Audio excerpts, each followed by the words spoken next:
सौतेली माँ। जब अनुराधा का विवाह रमेश के साथ हुआ उस समय जो भी मेहमान घर पर आए उन लोगों ने मजाक मजाक में सही पर बच्चे के सामने यही बात कही, अरे कान्हा तेरी तो दूसरी माँ आने वाली है, थोड़ा संभल कर रहना। तो कोई कहता कान्हा तेरी तो सौतेली माँ आ रही है, बहुत खराब होती है सौतेली माँ। लोग तो मजाक मजाक में कहकर चले गए, पर उसका असर उस बच्चे पर बहुत ज्यादा हुआ। जब अनुराधा शादी होकर घर में आई तब से कान्हा का अनुराधा के साथ 36 का आंकड़ा चलता है। कान्हा अनुराधा को परेशान करने का एक भी मौका नहीं छोड़ता, जबकि अनुराधा कान्हा को मनाने की पूरी कोशिश करती। अनुराधा सौतेली माँ जरूर थी पर उसे कान्हा से पूरा लगाव था। बस वह इसी कोशिश में लगी रहती कि कान्हा उसे माँ माने, पर कान्हा तो उसे माँ तक नहीं बोलता। उसके लिए तो वो अनुराधा ही दादी और रमेश कई बार डांटते, पर इसका कान्हा पर कोई असर न होता। थोड़ी देर से धोकर वापस वैसा ही हो जाता और फिर उसकी वही शरारतें शुरू हो जाती। अभी पिछले सप्ताह की ही बात है, घर में मेहमान आए हुए थे जो थोड़े जल्दबाजी में थे। दादी ने अनुराधा को फटाफट चाय बनाने के लिए कहा। घर में रसोई का काम चूल्हे पर ही होता है, तो अनुराधा ने चूल्हा जलाकर चाय चढ़ाई और पानी लेकर मेहमानों को देने आई। इतने में कान्हा ने पानी का जग लाकर चूल्हे में डाल दिया। जब तक अनुराधा रसोई में गई तब तक चूल्हा बुझ चुका था। अब चूल्हे में पानी भर गया था तो दोबारा चाय बन नहीं पाई। बाहर दादी ने सबके सामने अनुराधा को फटकार लगा दी। अनुराधा को डांट पड़ते देखकर कान्हा को बड़ा मजा आया। बेचारे मेहमान बिना चाय पिए ही निकल गए।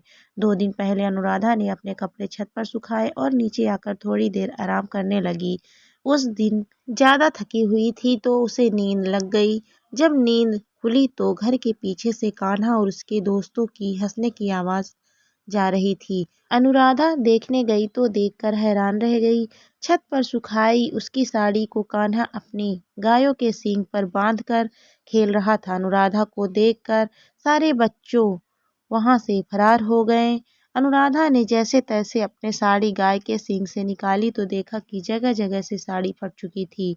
पर अनुराधा ने इसकी शिकायत ना दादी से की और न ही रमेश से।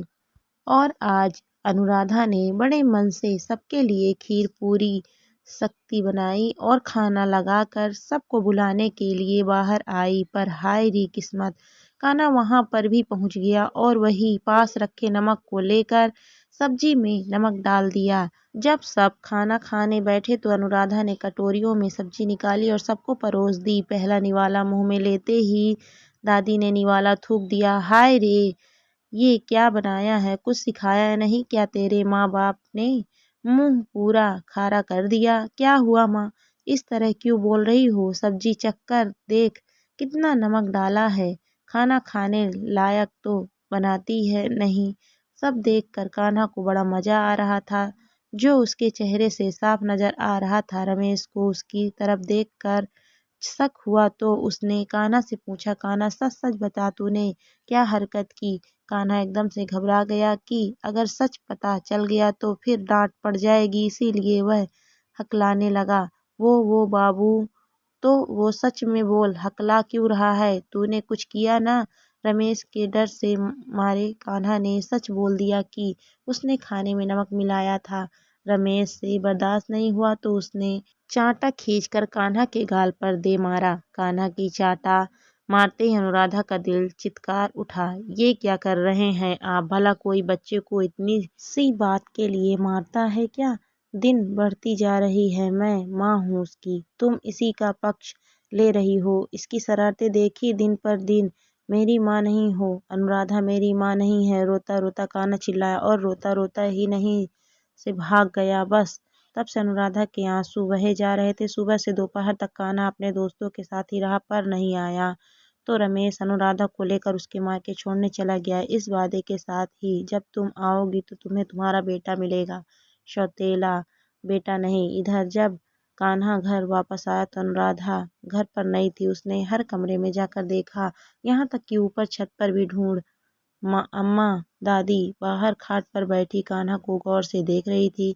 किसे ढूंढ रहा है तू? नहीं नहीं, मैं तो किसी को नहीं ढूंढ रहा। अच्छा, जिसे ढूंढ रहा है बता दूं कि वो तो गई यहाँ से, अब नहीं आएगी। हाँ तो क्या फर्क पड़ता है, अब तो मैं चैन से रह लूंगा। मेरी सौतेली माँ गई। उसकी बात सुनकर दादी मंद मंद मुस्कुराई, जिसे देखकर एक बार तो कान्हा हड़बड़ा गया, फिर चुपचाप अंदर कमरे में चला गया। धीरे धीरे रात भी हो गई, पर आज कान्हा का घर में मन नहीं लग रहा था। उसे तो अनुराधा को परेशान करने में मजा आता था, पर आज तो अनुराधा घर पर नहीं थी। उसका मन भी किसी काम में नहीं लग रहा था। रात को रमेश घर आया तो कान्हा भागकर रमेश के पास ही बड़ा हो गया। उसे लगा कि रमेश अनुराधा के बारे में कोई बात कहेगा, पर रमेश ने तो कुछ भी नहीं कहा। उल्टा उसे मिठाई निकाल कर दे दी। अरे बेटा मिठाई खा, तू चाहता था ना कि तेरी सौतेली माँ चली जाए, ले आज वह चली गई। कहकर रमेश ने चुपचाप अपना खाना खाया और अपने कमरे में जाकर सो गया। कान्हा से मिठाई खाते ना बना। जैसे तैसे एक दो निवाले निकले और चुपचाप उठकर कमरे में चला गया। रात को सोते समय बाहर दादी के पास खाट पर लेटा लेटा रोने लगा। अरे क्या हुआ कान्हा, तू रो क्यों रहा है? कोई परेशानी है क्या तुझे? पर कान्हा ने कुछ नहीं कहा, बस रोए जा रहा था। आवाज सुनकर रमेश बाहर आ गया। क्या हुआ माँ? देखना कान्हा रोए जा रहा है, बता भी नहीं रहा है क्या हुआ। क्या बात है कान्हा, क्यों रो रहा है? आज तो तेरे लिए खुशी का दिन है, तेरी सौतेली माँ चली गई है। तू तो यही चाहता था ना। मैंने कब कहा कि वो यहाँ से चली जाए?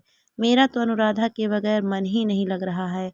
उसकी बात सुनकर दादी और रमेश के चेहरे पर मुस्कुराहट आ गई। पर वो तो नहीं आएगी, फिर तू उसकी बेइज्जती करेगा, उसे परेशान करेगा। नहीं, मैं बिल्कुल परेशान नहीं करूँगा।